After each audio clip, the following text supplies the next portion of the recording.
ನೀವು ನಂಬ್ತಿರೋ ಇಲ್ಲೋ, ಮೊದಲು ಒಬ್ಬಳು ಹೆಣ್ಮಗಳು ಹಸು ಕಟ್ಟಿದ್ಲು ಇದನ್ನ ಪ್ರೇರಣೆಯಿಂದ. ಮೊದಲನೇದು ಸಿಸೇರಿಯನ್ ಅವಳಿಗೆ, ಎರಡನೇದು ಹೊಟ್ಟೆಯಲ್ಲಿ ಟ್ವಿನ್ಸ್ ಇದೆ.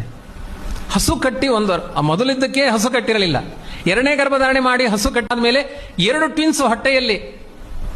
ನೀವು ನಂಬುತ್ತಿರೋ ಇಲ್ವೋ, ಹಾಲು ಕರಲಿಕ್ಕೆ ಹೋದ ಹೆಣ್ಮಗಳು ವಾಪಸ್ ಬರಬೇಕಾದ್ರೆ 2 ಮಕ್ಕಳನ್ನ ಕಂಟಲಲ್ಲಿ ಇಟ್ಟುಕೊಂಡು ಬಂದಿದ್ದಾಳೆ. ನಾರ್ಮಲ್ ಡೆಲಿವರಿ, ಗೋಶಾಲೆಯಲ್ಲಿ, ಯಾವ 5 ಪೈಸೆ ಖರ್ಚಿಲ್ಲ. ಇಂಥ ಅದ್ಭುತವಾದ ಗೋಮೂತ್ರಗಳ ಸೇವನೆಯಿಂದ ನಾರ್ಮಲ್ ಡೆಲಿವರಿ ಆಗುತ್ತೆ. ಯಾರ್ಯಾರೋ ಬರೆದಿಟ್ಟಿದ್ದಾರೆ ಆಯುರ್ವೇದ ಶಾಸ್ತ್ರದಲ್ಲಿ, ಪ್ರಾಕ್ಟಿಕಲ್ ಆಗಿ ನೋಡ್ತಾ ಇದ್ದೇವೆ.